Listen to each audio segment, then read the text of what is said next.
פה היום לשמוע את הסיפור של רחל. אנחנו ממש מתרגשים ונתחיל מלקרוא קטע קצר שזיכרון בסלון הביאו לנו.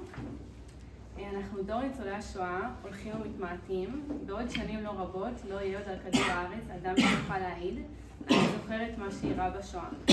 יותרו רק סיפורי זיכרונות ומחקר, תמונות וסרטים ועדויות ניצולים. או אז יהפוך זיכרון השואה מגורל כפוי, החתום בבשרנו ובנשמתנו, לייעוד היסטורי של האנושות ולדורות הבאים, לשאת באחריות, לצקת בו תוכן ומהות. במסורת היהודית, הזיכרון הוא ערך מכונן. ואולם, אין הזיכרון מבודד כערך עצמאי, אלא נסמך לחובה המוסרית. היום, כשאנו ניצולי השואה, שהזיכרון צרוב בבשרנו, באים להעביר את לפיד שליחות, הזכירה לדורות הבאים, אנו מעבירים עמו גם את המסר היהודי שהזיכרון צריך להוליד למעשה ולמחויבות מוסרית. הוא צריך להיות הבסיס לפעולה ולמקור הכוח ליצירת עולם טוב יותר. אז אנחנו מתכבדים לגמרי להציג את רחל. שלום לכולכם. שמי רחל דולינסקי ואני מאוד מאוד שמחה להיות כאן.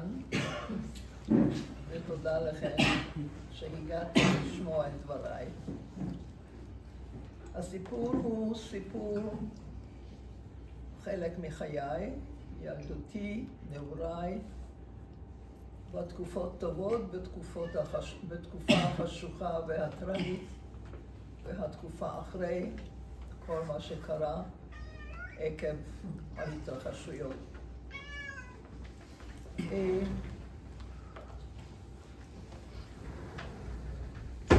הדברים שקורים לבני אדם הם נשארים בזיכרון,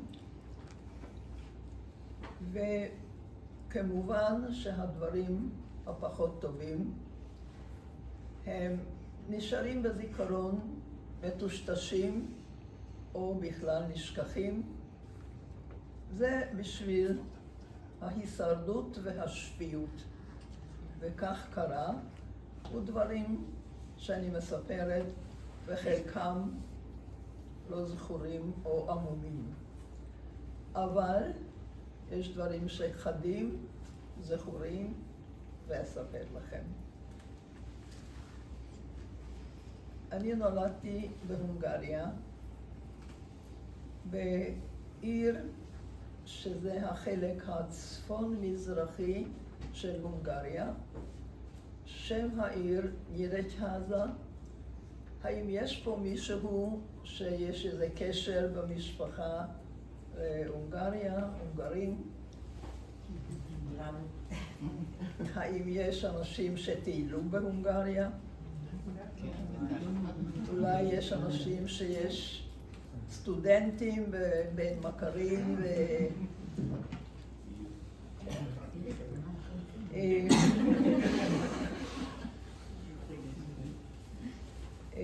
בהונגריה היהודים נשארו סימנים שהיו כבר בתקופת הרומאים.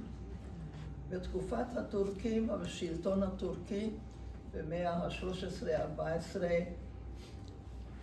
עזבו, אבל חזרו, וב-1848 היו בעיר שנולדתי 70 יהודים, וב-1868 פתחו את הבית ספר היהודי הראשון.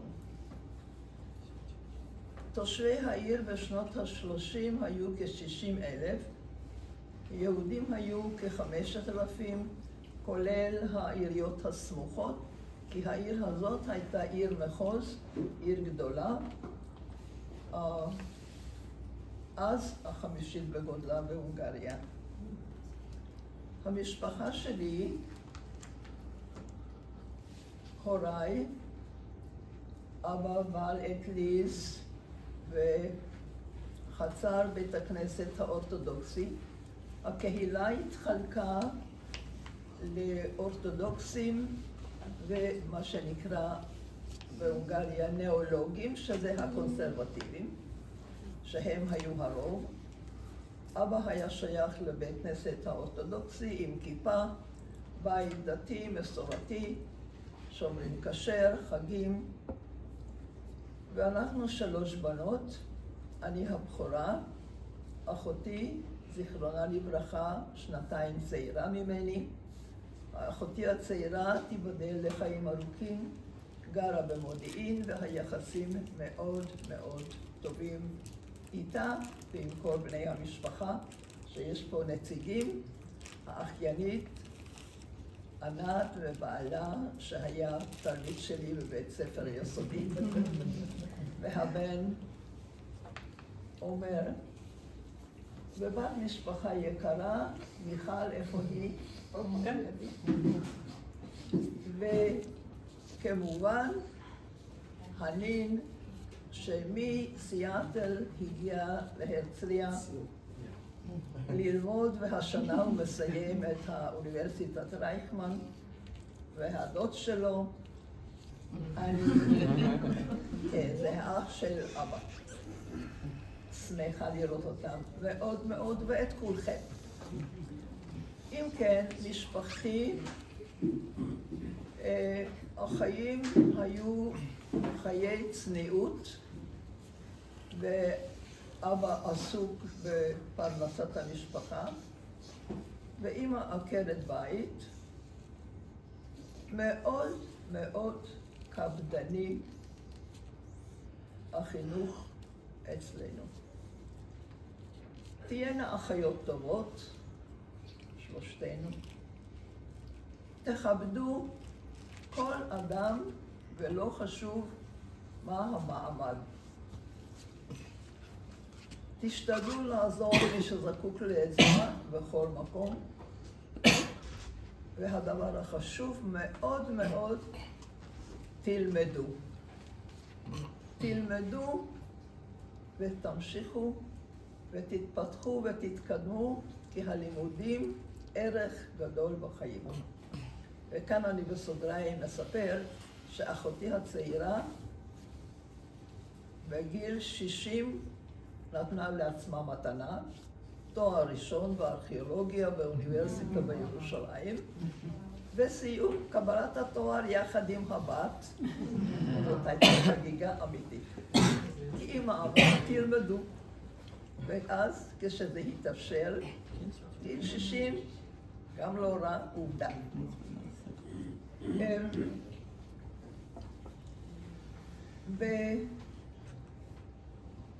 ועוד סיפור, לכבד את כולם.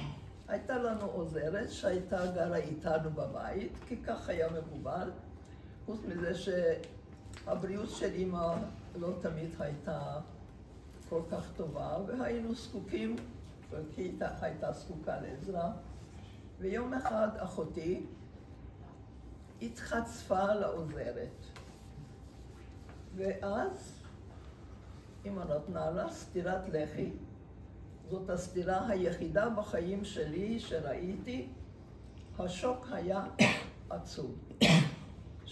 שלי, אבל אמא הוסיפה ואמרה, האישה הזאת עובדת בשבילנו, ואת צריכה לכבד אותה אפילו יותר מאשר אותי.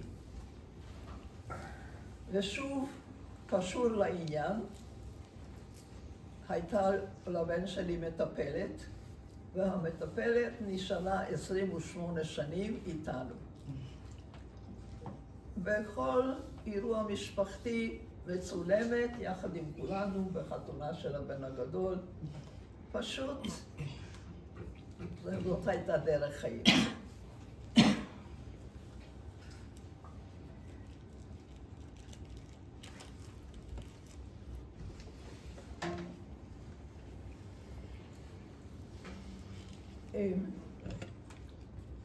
הגעתי, הבית ספר היהודי, הבית ספר היסודי, זה היה הבניינים, 6 כיתות לימוד, בנים בנפרד, בנות בנפרד,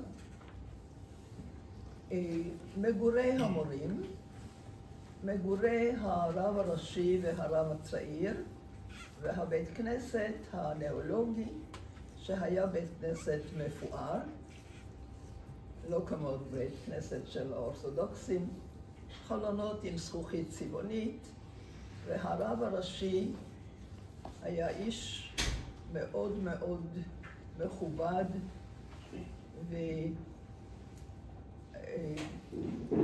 ואנחנו פגשנו אותו בחצר בית הספר, וכל תלמיד נתן כבוד והתרחק.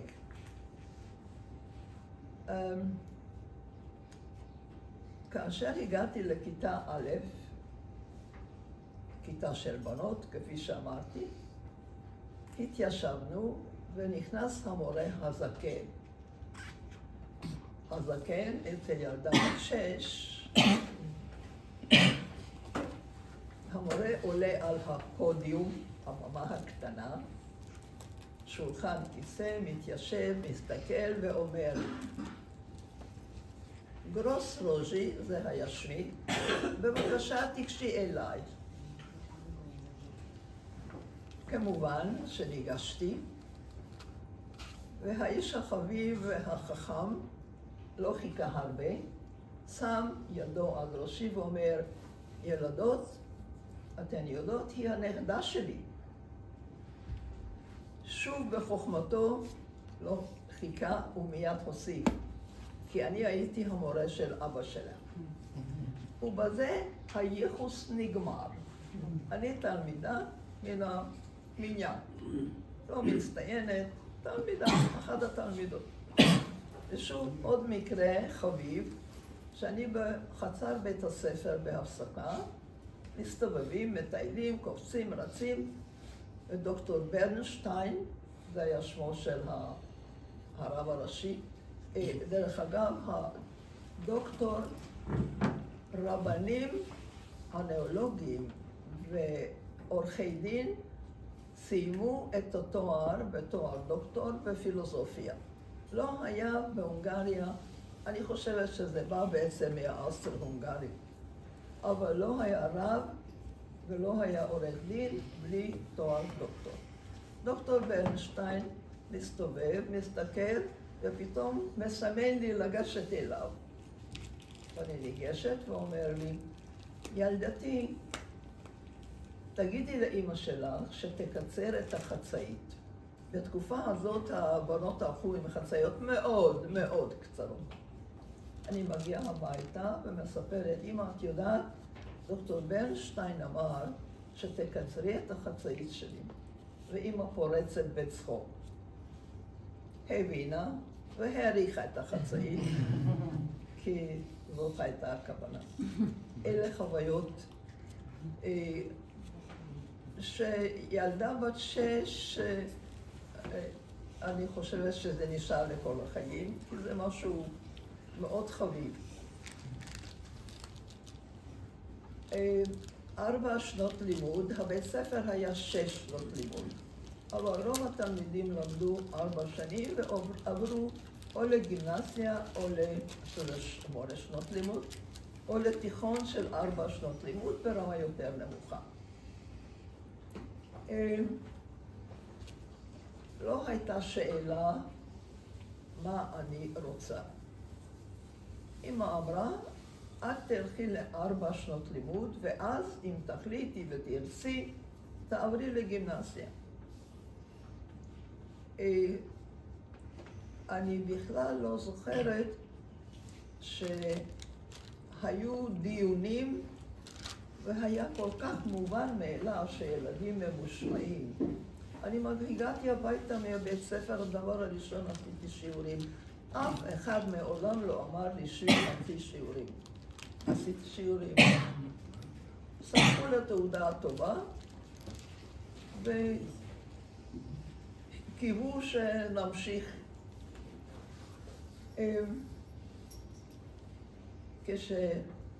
כשסיימתי,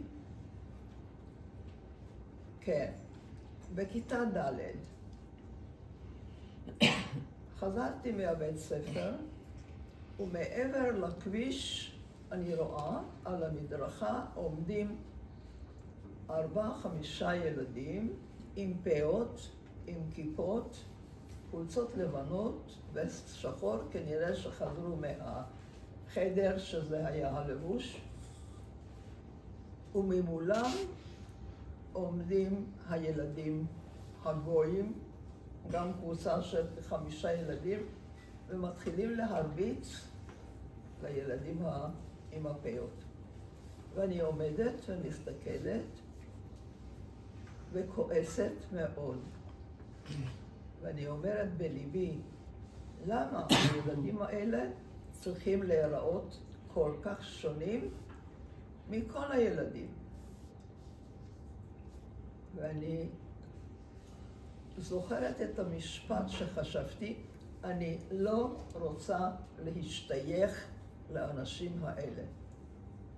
ואני הולכת הביתה, והיה מנהג שאבא ביקש לפני השינה לקחת ספר תפילה ולקרוא איזו תפילה לפני השינה.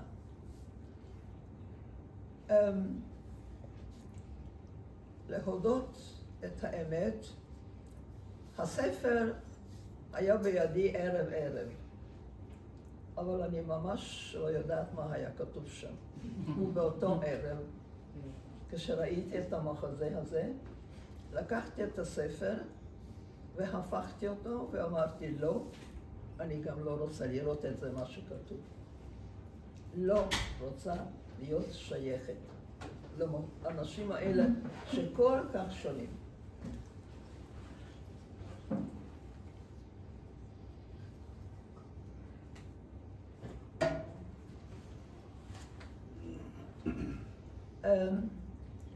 בית ספר יסודי סיימתי והתחלתי ללמוד בתיכון של 4 שנים. בין 29 תלמידים היינו 9 יהודיות שלא הכרתי אף אחד, הייתי תלמידה טובה, לא מצטיינת, עשיתי את מה שהייתי צריכה לעשות, לא יותר, אבל הדבר החשוב זה היה בשבילי ספר. ושאחותי סיפרה, חיפשנו אותך ולא כל כך היה קשה למצוא שאת בפינה בחצר עם ספר ביד. כשהעוזרת ביום ראשון יצאה לחופשה, אז הייתה תורנות בין אחותי האמצעית ואני לשטוף את הכלים ולעשות את הדברים הקטנים. ואני נתתי לאחותי את הדמי כיס שקיבלנו בשביל הגלידה, כדי שהיא תעשה את העבודה ואני אחזור לספרים שלי.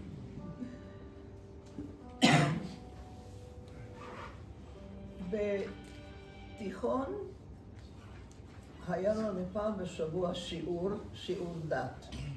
היו הקתולים, האבנגלים, הרפורמים, הלותרנים והיהודים, הבנות.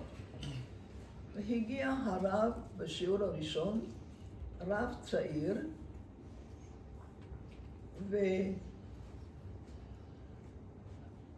והספר, ספר התנ"ך על השולחן, אבל הוא לא נוגע, לא פותח. הדבר הראשון פונה אלינו, מציג את עצמו, ומתחיל לספר שלנו, ליהודים, יש ארץ שלנו, ארץ ישראל, שאנחנו חיים שם, ויש תנועה של צעירים שהם מתכוונים לעלות לישראל. יש כבר חלוצים רבים שהגיעו ומתחילים לבנות את הארץ מחדש. זאת הארץ שלנו, והתנועה שהוא חושב שאנחנו מתאימים ויכולים להצטרף, לא אמר את השם, אבל אמר תנועה ציונית מאוד מאוד חשובה, ואתן יכולות לגשת ולראות אם מתאים לכם. כמובן, אני באתי לפגישה, ואז התברר שזה השומר הצעיר. באיזה שנה? השומר הצעיר הייתה תנועה מאוד חזקה בהונגריה, וקבוצה של בנים וקבוצה של בנות. מה נערה בת 13-14 צריכה עוד? שירים, סיפורים, וכמובן שפעם אנחנו גם נעלה לארץ ישראל. בפגישות הראשונות, בנים פעם בשבוע, בנפרד הבנים הבנות, בשבת, כולם ביחד. שבת ראשונה, הפגישה מסתיימת, ורחל הולכת הביתה עם 5 בנים מלווים. לא ממש קלטתי את העניין, אבל שלום שלום, והגעתי הביתה. שבוע שני הצטמצם, היו רק 3. שבוע שלישי המתמיד, ואנחנו חברים. אני בטוחה שכולכם זוכרים את החבר או חברה הראשונים בגיל הנעורים. העולם שלי פשוט השתנה מאותו רגע. התנועה, החבר, זה העולם. בזה אני חיה. אני עושה הכל, אני לומדת, אני עושה שיעורים, אני עוזרת בבית, כל מה שצריך. אבל החיים שאני מרגישה זה שם.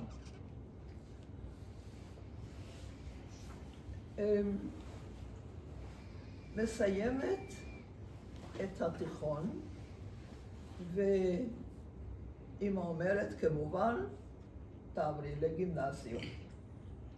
אנחנו ניגשים לגימנסיום. המנהל מקבל אותנו, כן, היא יכולה לבוא, אבל היא צריכה לעשות בחינה במתמטיקה ובלטינית, כי לטינית לא למדנו, מתמטיקה הייתה ברמה נמוכה. ואמא אומרת, אין בעיה, ניקח מורה פרטי, והיא תלמד ותיגש לבחינה. אחרי 2-3 מגיע מכתב מהגימנסיום.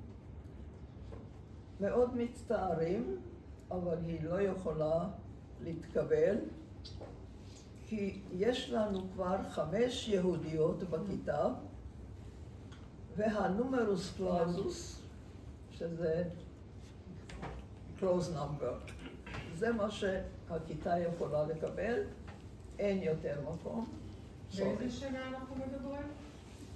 על איזה שנה מדברים, רחל? על איזה שנה? כן. על איזה שנה? 27 ועוד 14.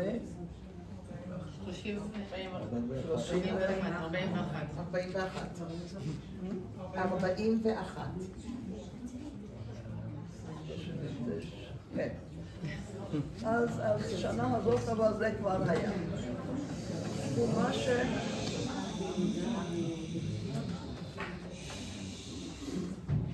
אז מה עושים? יש בעיר סמינר למורות, 5 שנות לימוד, הסמינר שייך לכנסייה הלותרנית. אמא אומרת, בואי ניגש ותלמדי בסמינר. כמובן, שמחתי, והמנהל מקבל אותנו, ואמא אומרת, הוא אומר הכל בסדר, אמא אומרת, אבל היא לא יכולה לבוא בשבת. והוא אומר לא, היא צריכה לבוא בשבת. אבל אנחנו נוותר על הכתיבה. היא צריכה לבוא, אבל לא לכתוב. כלומר, היא יכולה לא לכתוב. אמא הסכימה, וכל שבת, כשהלכתי לבית ספר, העוזרת לקחה את התיק שלי, באמצע הדרך אמרתי, עד כאן, ומכאן את חוזרת הביתה ואני ממשיכה עם אותי.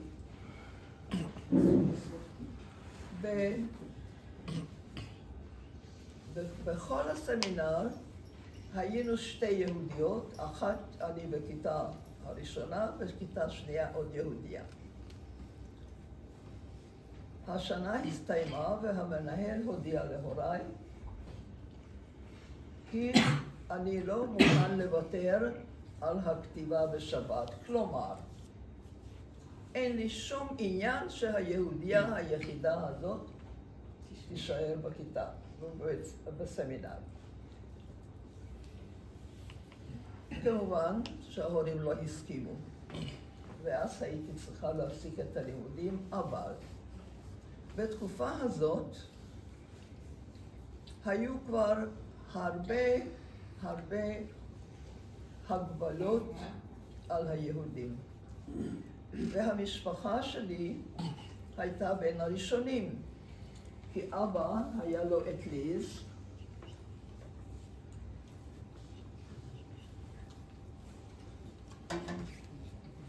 והדבר הראשון, אסרו על שחיטה כשרה. זה אומר שצריך למצוא דרכים, כי זאת הפרנסה. ואז התחילה השחיטה הכשרה בעיירות, במקומות מוסתרים, והחיים הפכו קשים, בעיקר לאבא, שהיה צריך נסיעות, וזה היה לרוב על אופניים או ברכבת, ולחלק את המנות לקונים ולשלוח, ואני ואחותי והעוזרת חילקנו, פעם שילמו ופעם לא שילמו, והמצב היה מאוד מאוד קשה. ואז כאשר נודע שאני לא יכולה להמשיך בסמינר, הייתה שאלה, איזה מקצוע תלכי ללמוד? אמרתי, שום מקצוע, אבל את צריכה לעשות משהו, כי המקצוע, כשתלמדי, בינתיים יהיה פתרון, וכשהזמנים ישתנו, תוכלי להמשיך בלימודים.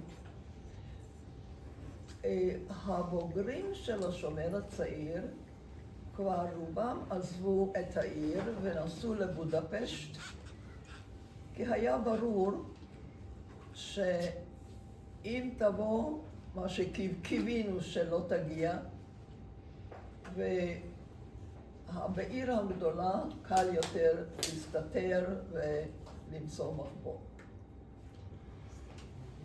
היו שתי דודות שגרו בבודפשט,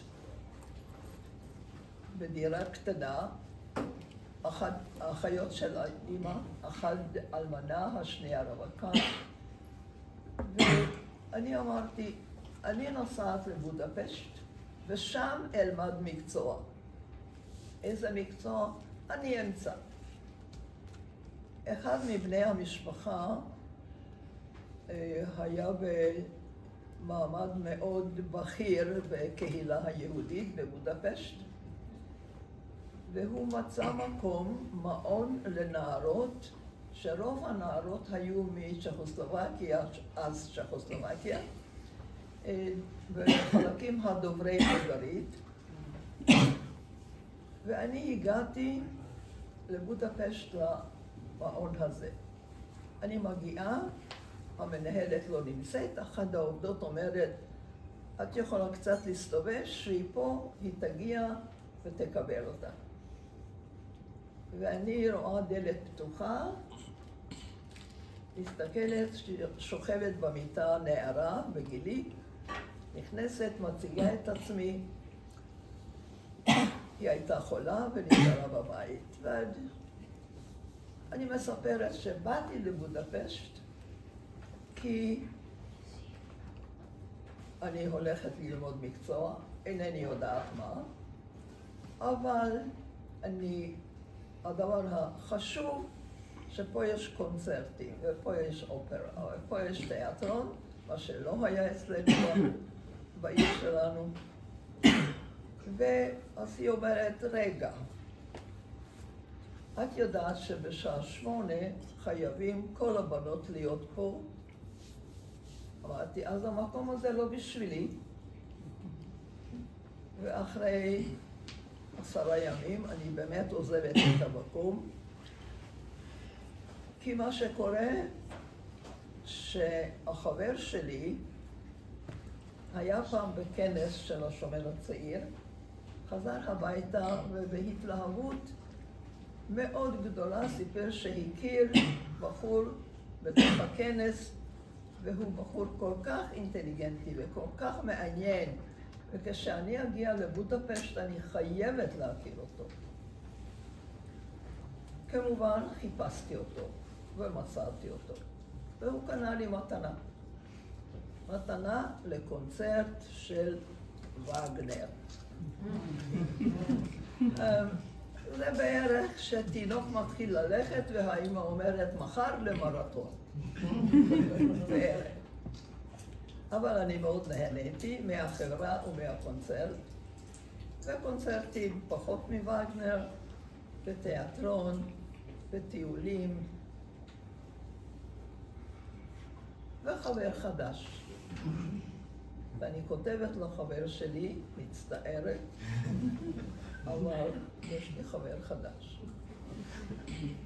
ושוב אני לא צריכה לספר לכם, כי כולם עברו מה זה המצב לי ולא. והוא כותב לי מכתב, אני מגיע לבודפשט. והוא מגיע. הוא מבקש, הוא באמת מצטערת. קצת בכינו ונפלטנו. והחבר שלי, הוא נהיה אבא של 2 בניי, אבל היו דברים אחרים באמצע.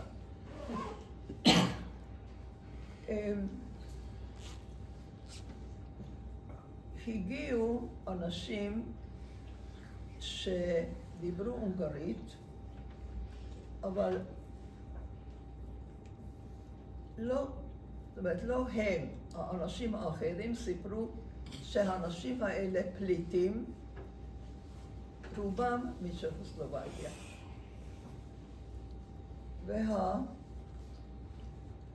והמצב התחיל להיות קצת מפחיד.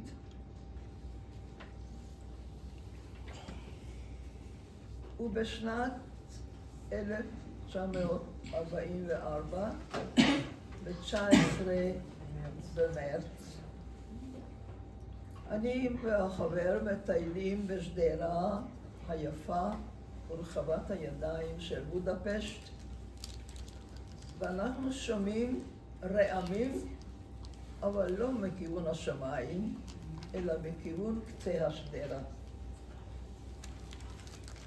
ואחרי דקות ספורות מופיעים הטנקים והמשאיות והרכבים של הגרמנים.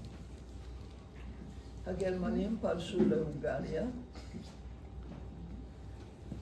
והאנשים המטיילים והנהנים מיום שמש נעים עומדים המומים, מסתכלים, אנחנו גם מפוחדים.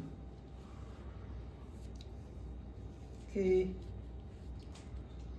העתיד נראה מטריד, מדאיג, מפחיד.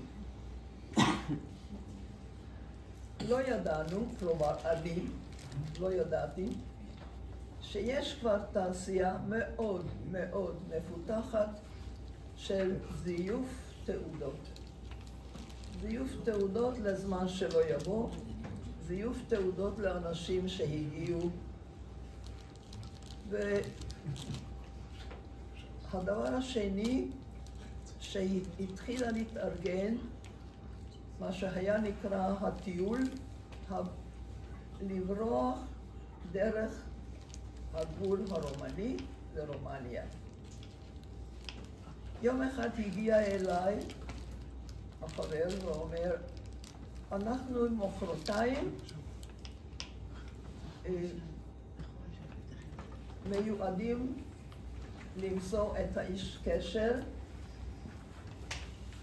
שיוביל אותנו לרומניה, לגבול הרומני.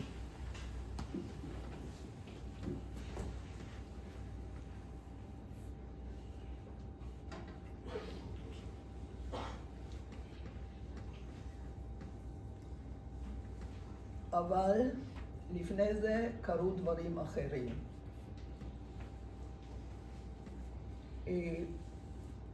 הודיעו לנו שכל אחד יכול לקבל תעודות למשפחות. כמובן שגם חברי וגם אני ביקשנו למשפחות שלנו את התעודות, והחלטנו, כאשר קיבלנו את התעודות, שהוא ייסע למשפחה שלי ואני אסע למשפחה שלו, כי אנחנו היינו בלי כוכב, לא היינו יום אחד עם כוכב. אני קיבלתי תעודה בשם פהר פירושקה, שזה שם הונגרי מאוד מאוד מובהק, במקום שמי גרוס,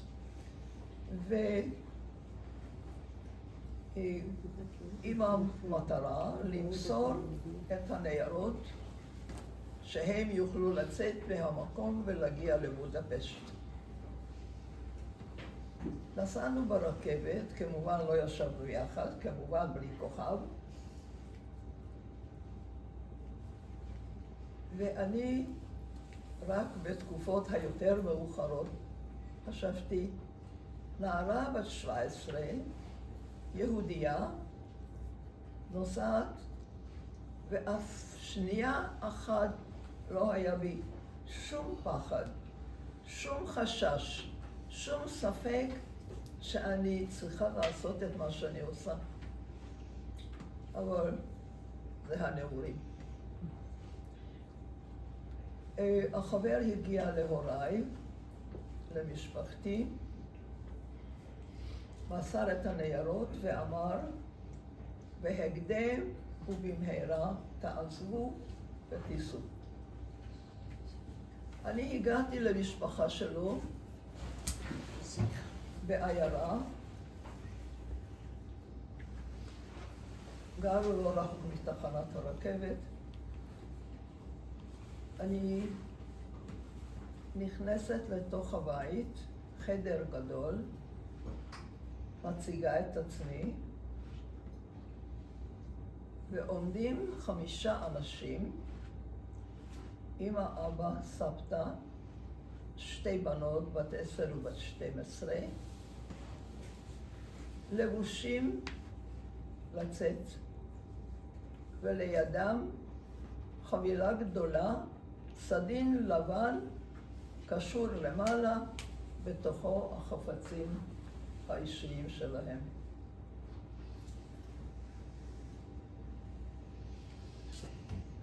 לא היה לי זמן להתעכב.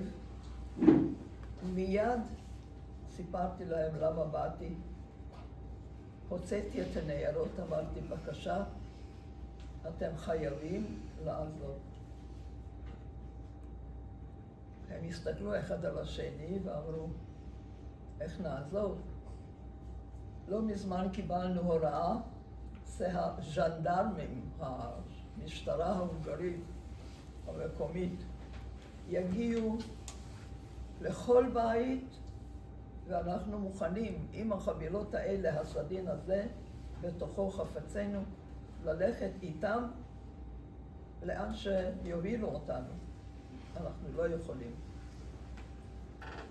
ואני מבקשת ומתחננת, תנו לי את 2 הבנות. אני אקח אותם, אני אסע איתם לבודפשט. התייעצות קצרה של 3 מבוגרים עם האבא והסבתא, והם מסכימים. מהר מכינים חבילה יותר קטנה, ואני יוצאת עם 2 הבנות מהבית לכיוון תחנת הרכבת. מגיעים, אין אנשים.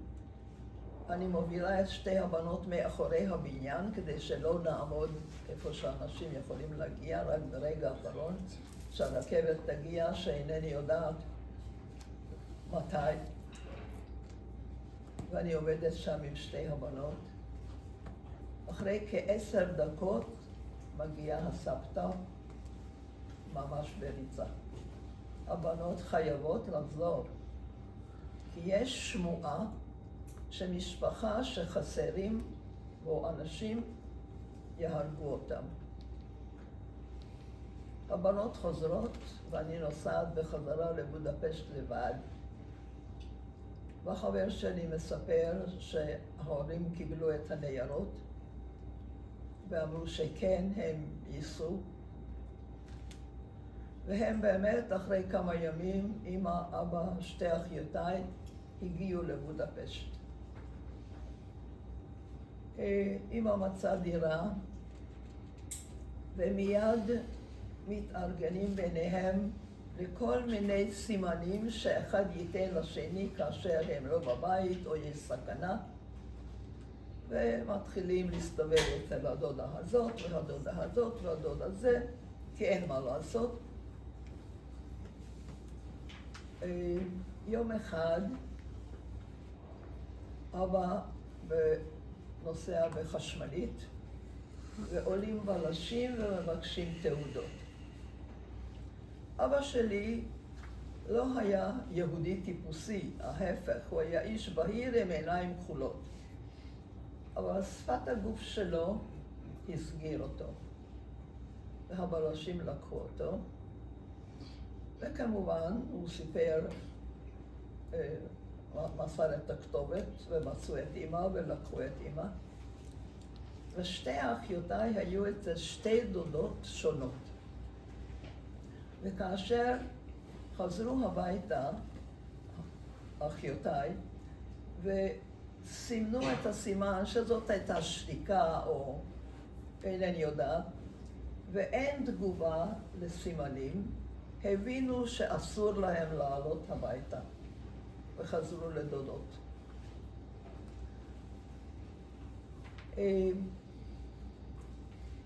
לנו,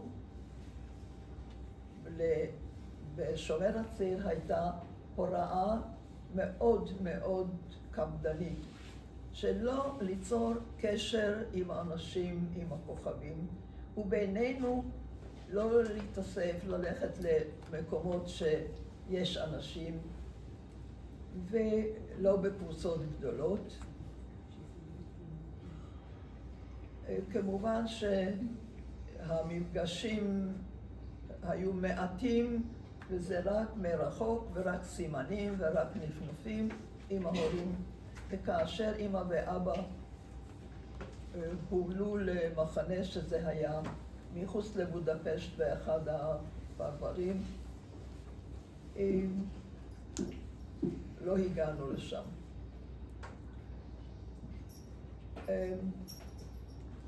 ואז קיבלנו, החבר ואני קיבלנו את ההצעה לברוח דרך הגבול, לעבור לרומניה. קבענו יום עם התרמיל גב כאילו יוצאים לטיול. הגענו לגינה המיועדת, האיש המקשר לא הופיע, ואנחנו חזרנו הביתה, כלומר כל אחד לביתו. ושוב עברו כמה ימים, וחברי בא ואומר לי, תראי, מראה לי 2 ניירות, אישורים להיכנס לקבוצה שמיועדת לנסוע לפלסטינה דרך שוודיה, ואנחנו מוזמנים.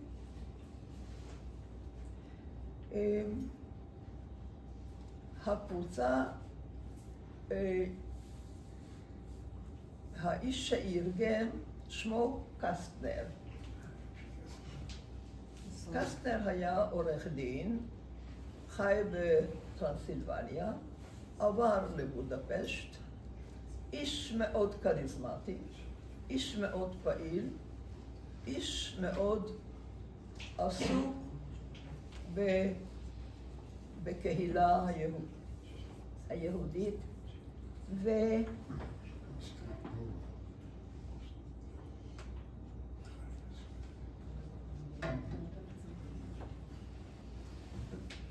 ויוצר קשרים עם הסינים הגרמניים.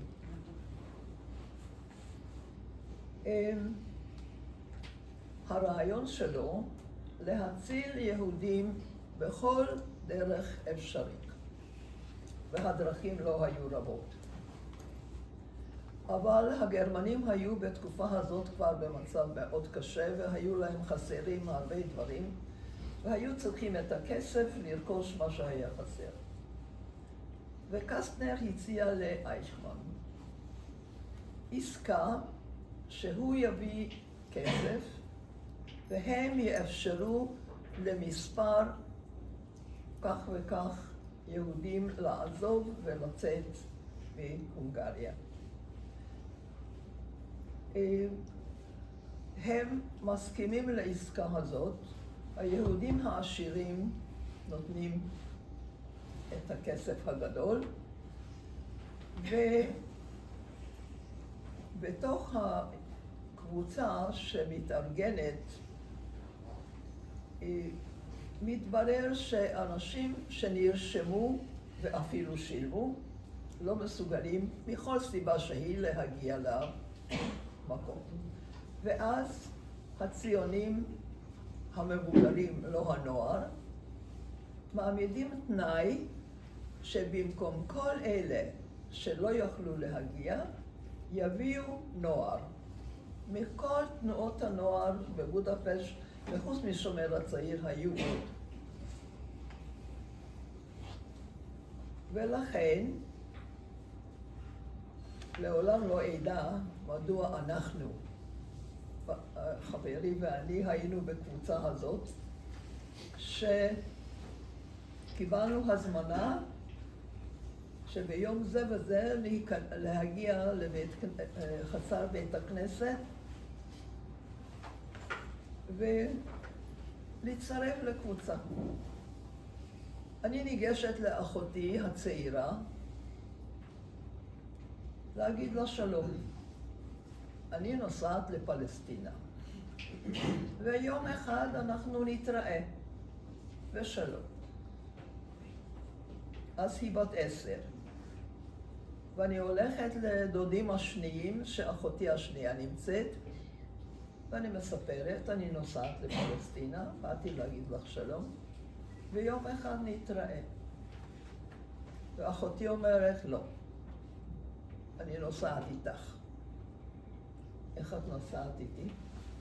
אין לך נייר, אין לך אישור, אני נוסעת איתך. יעלה הסנדוויץ'. לוקחת איזו מזוודה קטנה, זורקת בו דברים, אני באה איתך. אנחנו נוסעות ומגיעות לבית כנסת, שמקום הפגישה, ואחותי זורקת את המזוודה הקטנה מעבר לגדר, מוצאת איזה פרצה בגדר, משתחלת מתחת לפרצה, והיא בפנים. בלי נייר, בלי שום דבר, אבל הבלגן היה שם נוראי. אם הייתי יודעת, הייתי לוקחת גם את אחותי השנייה, אבל מי ידע? ואחותי שם, ואנחנו שתינו בתוך הקבוצה, שזה היה נדמה לי סוף יולי. משפחות, ילדים, צעירים,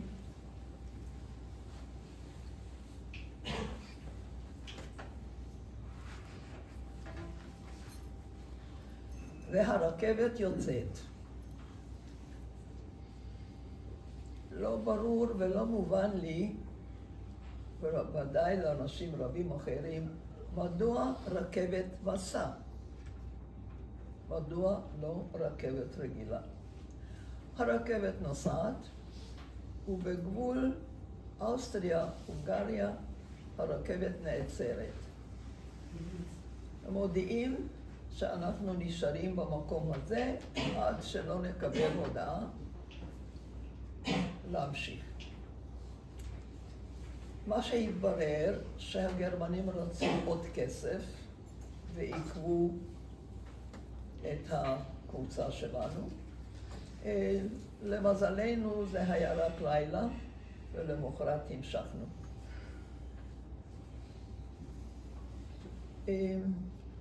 תחנה ראשונה שלנו, לינץ באוסטריה. מקלחות.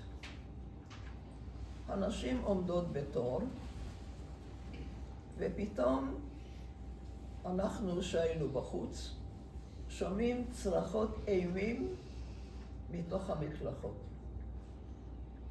לא ידענו מה מתרחש שם, אבל כאשר הראשונה יצאה, והיא מגולחת ראש, אתה היית בקבוצת קסנר? לא, אמא שלי. מה? אמא שלי. אמא שלי? אמא שלי הייתה רכבת, והיא גם הורידו לה את השיער. כן, הסיפור הזה ידוע לך. כן. פאניקה נוראית. מה שהתברר מישהו שכח למסור שהקבוצה הזאת לא מיועדת למקום שהם חשבו שהקבוצה צריכה להגיע. זאת קבוצה אך שונה, ולא צריך לגלח אף אישה ואף אחד. מקלחת, באמת מקלחת.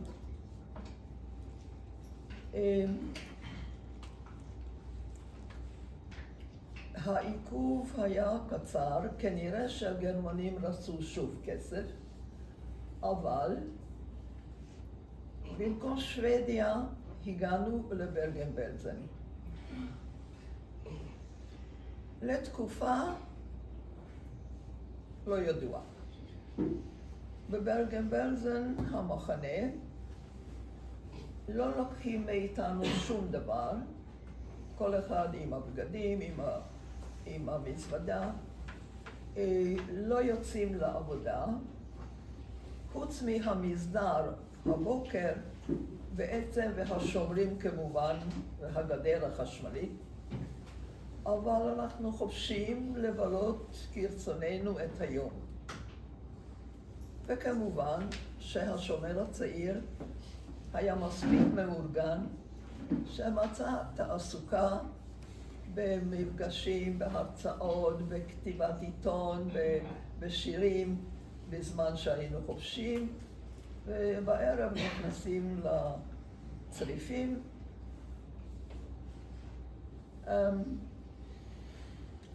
המצב שלי מתחיל להיות קצת ירוד. ויום אחד בבוקר אני מודיעה לאחותי, אני לא קמה. ואחותי אומרת, את קמה, את מתלבשת, את אוכלת ואת יוצאת, עכשיו. ואני עושה כל מה שהיא אומרת. אחרי, לא זכור לי בדיוק, נדמה לי שכמה שבועות, במסדר הבוקר קוראים שמות, מבקשים את האנשים לצאת מהמסדר, וכ-300 ומשהו איש, אתם נוסעים לשוויץ. בתוך האנשים האלה היו אנשים חולים, נשים בהיריון, וכמובן בני משפחה של המנהיגים ושל קסטנר, זה היה ברור. ואנחנו שואלים, ומה איתנו? גם אתם תצאו בבוא הזמן. והחיים במחנה נמשכים.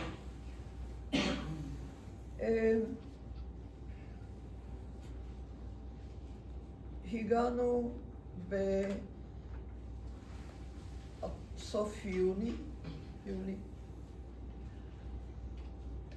חצי שנה אנחנו בברגן-בלזן, חיי שגרה, ובתוך התקופה הזאת יום אחד מבקשים את כל האנשים להיכנס לצריפים בזמן שאמורים היינו להיות בחוץ.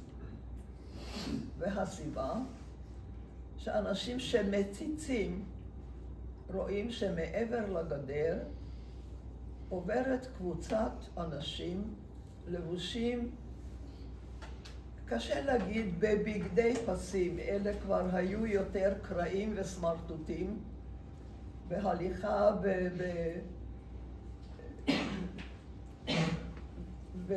כמעט בסחילה, כך מספרים אנשים שהציצו, ומתברר שלאחר שהגרמנים כבר נסוגו, היו מחנות שהיו צריכים לפנות, ואלה היו האנשים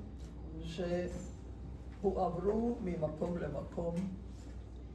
וזאת הייתה פעם ראשונה שאנחנו באמת נוכחים ולא רק שומעים.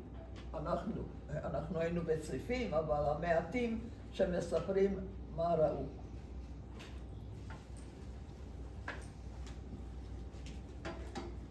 אבל סוף דצמבר אומרים, אורזים את המזוודות ויוצאים לרכבות. עוזבים. נוסעים לשוויץ. המחזה בתוך הרכבת, שהרכבת הייתה חשוכה כמובן, כי דרך גרמניה אי אפשר לנסוע ברכבת מוארת. לאחר שהאנשים שארגנו את הדברים הכינו מזון רזרבי, וברכבת פתחו את כל הארגזים וקופסאות, ואנשים אכלו ואכלו ואכלו, והתוצאה כמובן השלשולים וההקאות.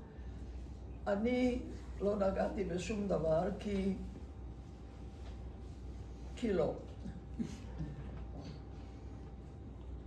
אנחנו מגיעים לגבול השוויצרי. מה זה? סנגלן. כן. ואנחנו יורדים מהרכבת הגרמנית ומכניסים אותנו לאיזה מקום גדול, ערימות של בגדים, כל מיני דברים, קחו מה שאתם רוצים. ואני מסתובבת ולוקחת שמלה אחת. זה היה כבר חורף. אבל נכנסים לרכבת השוויצרית והרכבת מוארת. הרכבת מוארת, ואני מאז האורות האלה מלווים אותי שבכל מקום שאני נכנסת אני מחפשת את האור. דירה, חדר.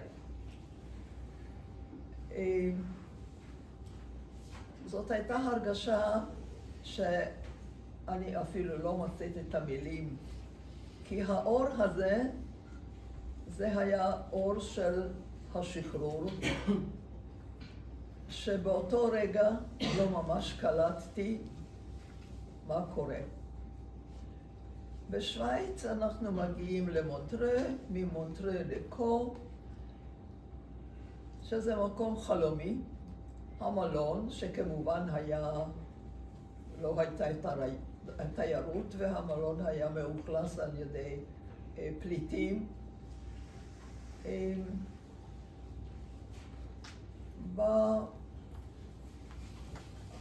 במלון לא הייתה כל כך תעסוקה, ושוב הפכה התעסוקה של האנשים שיזמו מפגשים, עיתונים, הרצאות. הגברים קצת עזרו לטבחים השוויצריים, אבל החדר שלנו היה על הגג. ואני זוכרת שיצאנו בשלג עם השורס שלקחתי מהבית, מכנסיים קצרים, חוויה מאוד מיוחדת. יום אחד מודיעים לנו, אתם מקבלים חופש, נוסעים לגנף, דמי כיס, יום חופש. חלמתי על השוקולד השוויצרי, וכשאני מגיעה עם הכסף ואני מבקשת שוקולד, והיא רואה מה יש לי ביד ואומרת את זה ואת זה את יכולה לקחת. ואני לוקחת את השוקולד ואכזבה גדולה מאוד, כי בסכום הכסף הזה, השוקולד השוויצרי, סוג ד' ה' ו' והלאה. אז זאת הייתה אכזבה של השוקולד השוויצרי. אנחנו בשוויץ עד חודש אוגוסט, ואז מודיעים, נוסעים לישראל ועוברים לברי, ומברי באונייה. איזה אונייה? איך קראו לאונייה שלך? עם איזה אונייה עלית? איך קראו לאונייה שלך? לאונייה, מה היה שם האונייה? סן ויל דורנט. נכון, אמא שלי הייתה לה... ויל דורנט. אמא שלי הייתה איתה. האונייה הגדולה, שאחר כך ראיתי בעתלית את האונייה הגדולה, היא כבר לא הייתה כל כך גדולה. חיילים בריטים. זה היה אונייה שהובילה חיילים בריטיים, אבל אנחנו לא ידענו על זה. מגיעים לחיפה, ואנחנו יורדים מהאונייה ונוסעים לעתלית שבוע ימים, ומעתלית לקיבוץ נגבה. קיבוץ נגבה, אנחנו גרעין שאמורים להיות קיבוץ יחיעם בבוא הזמן. בקיבוץ נגבה נולד בני הבכור ששמו אמוץ, כי אבא שלו שמו ישעיהו. אז...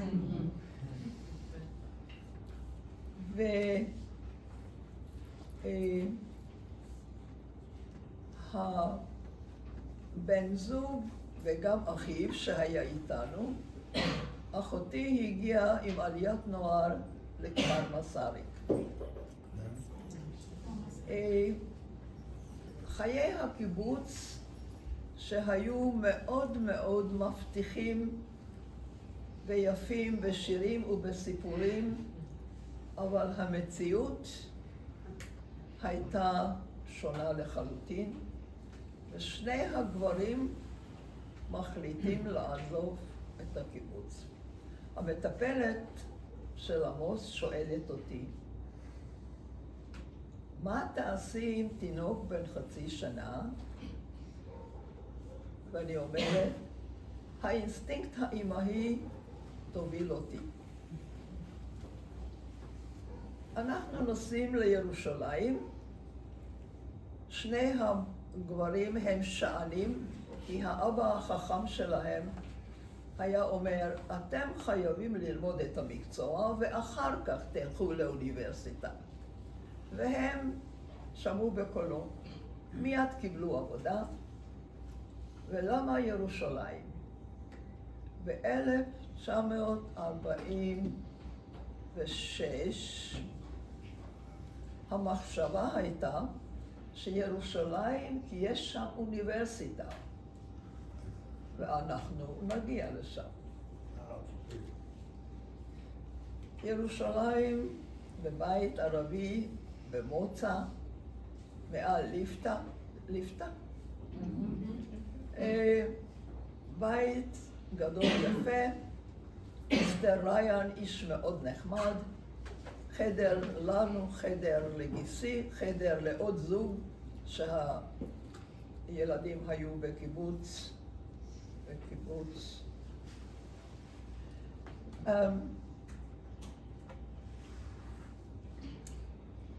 הארוחה הראשונה מבשל בן זוגי, כי אני לא יודעת לבשל. והוא קונה קופסת בשר, משהו הכי זול, תפוחי אדמה, יש ארוחה. שני הגברים עובדים, והתינוק חמוד, אבל האמא לא כל כך חמודה. פתאום אני בוכה, ובוכה. חבר טוב אומר, רחל, את צריכה ללכת לרופא. משהו לא בסדר. אני הולכת לרופא הונגרי, שמדבר הונגרית. הרופא בודק, מסתכל, שומע, רושם, ואומר, תלכי לבית מרקחת ותיקחי את זה כף כל יום מהתרופה הזאת. אני מגיע לבית מרקחת, איזה בקבוק גדול, ירוק, כף כל יום, ואני מפסיקה לבכות. נהדר. בינתיים, הבן זוג אומר,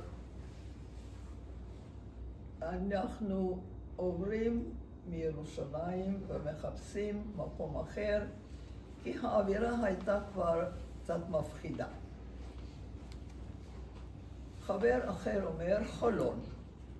חולון עיר מתפתחת, כדאי. בחולון הוא מוצא מקום קטן, פותח תיקון שעונים. תיקון שעונים, כי למי היו שני שעונים? זה צריך לתקן ומהר. ויש עבודה. ואז הנסיעות חולון ירושלים, כאשר יריות בדרך והסכנה מוחשית, זאת אומרת, אנחנו כולנו, גם את וגם הילד, עוברים לחולון. מחפשים דירה ועוברים לחולון.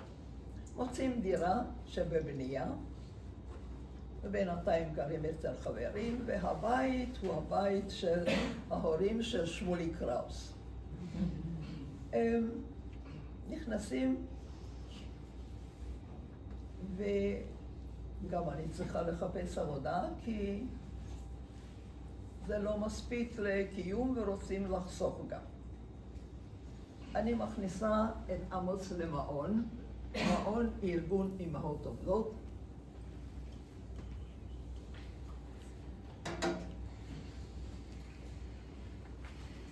ואני עומדת בחוץ ובוכה. יום, יומיים, שלושה, מביאה את הילד, עומדת בחוץ ובוכה. יום אחד יוצאת הגננת ואומרת, רחל, בואי, תסתכלי. איך הילד שלך נהנה, משחק? תפסיקי לבכות ותלכי הביתה. הפסקתי לבכות והלכתי הביתה.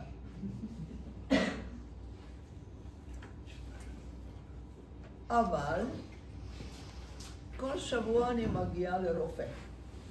כואב לי פה וכואב לי פה וכואב לי פה, ובדיקות פה ובדיקות פה, שום דבר. דברים מאוד קטנים, לא מצדיק את הביקור השבועי אצל הרופא. והרופא אומר לי, תשמעי, איש חכם, יקר, תשמעי, יש לי חבר טוב, תלכי אליו.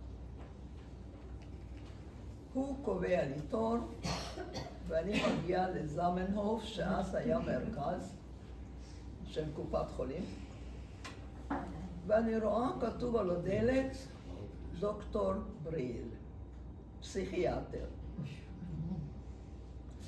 בימים ההם אנשים לא מיהרו ללכת לפסיכולוגים, ואם גם הלכו לא מיהרו לספר. זאת הייתה האווירה. אבל אני נכנסת, והאיש החביב שואל, מה את מרגישה? ואני אומרת, אני לא מרגישה כלום. ומה שקרה, וקרה פעמיים, שהילד בכה בלילה ואני לא קמתי אליו, כי אני לא הרגשתי כלום. 4 שנים אצל דוקטור בריל, ואחרי זה מה שנקרא דלת פתוחה. ואם היה לי אבא יקר, שהוא היה האבא הביולוגי, היה לי אבא שנתן לי את החיים. ואני מתפקדת, ואני עובדת, ואני מתחילה ללמוד בסמינר למורות של החיילות, שאז הייתה העלייה ההמונית, והמורות היו, מנהלים היו תופסים ברחוב. הייתה לי מכירה שאמרה שהמנהל, שאבא של חברה, את יכולה להיות מורה, והיא הלכה להיות מורה, ואחר כך למדה. ואני לומדת שנה בסמינר, ובאמצע השנה חברתי הטובה, שהיא הייתה אימא של יובל וגיל דור, אומרת, רחל, את חייבת לבוא לבית ספר, כי פותחים, חייבים לפתוח כיתה בית נוספת, חייבת. אמרתי, אבל, לא, אין אבל. אני מגיע למנהל ואני מגיע לבית ספר, וכולכם יודעים מצבים שמוציאים ילדים מכיתה ומעבירים לכיתה חדשה, זה לא הכיתה, המצב האידיאלי לקבל את הכיתה הזאת. באמצע השנה, פברואר 15, 1951. אני נכנסת לכיתה, כמובן שחברתי הטובה יהודית הכינה יחד איתי עבודה לשבועיים.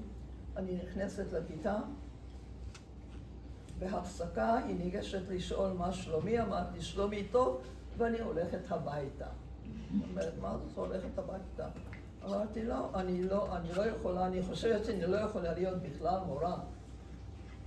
מה שקרה, שהמנהל ביקש לתת ילדים להוציא מהכיתה בינונית, תלמידים טובים, בינוניים, חלשים, במידה. אבל מורה אחת נדבה לי את הילדים שהיה לה מאוד מאוד נוח להעביר לכיתה אחרת, להתבטא בעדינות. והילדים האלה השתוללו, ואני, חברתי אומרת, אני הולכת למנהל, ולמחרת בבוקר מגיע המנהל ואומר, אתה ואתה, באים איתי. מחזיר אותם לכיתה שלהם, והביא לי 3 ילדים אחרים, ואני מורה.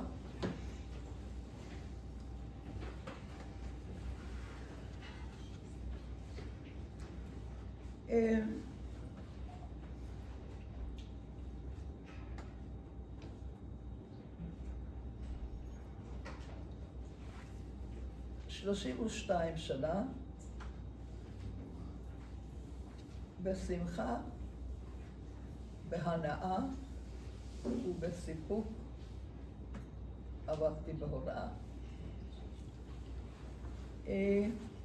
יש פה נציג אחד שהוא במקרה ולא במקרה. המשפחה שלי שנמצאים פה היא אחיינית ענת, ובעלה איתה שהיה תלמיד שלי, ובנם עומר ומיכל, ששייכת למשפחתנו, והנין החביב פועם, שמסיים את לימודו בהרצליה השנה, והדוד שנמצא שם.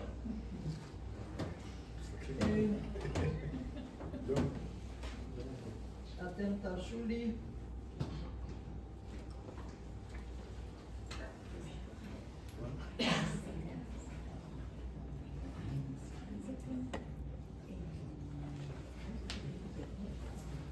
כן.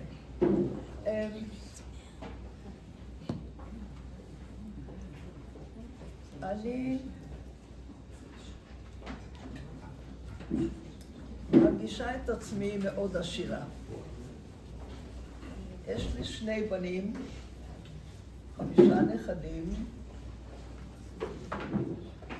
4 נינים, 2 כלות, ואחיינים ואחייניות, ומשפחה נפלאה, מאוד מאוד אוהבת, תומכת. ואני רוצה להגיד לכם תודה על הקשב האוהב, המחבק, המחזק, כן, מחזק, כי עכשיו כולכם טיפה חלק מחיי. ותודה לכם. תודה.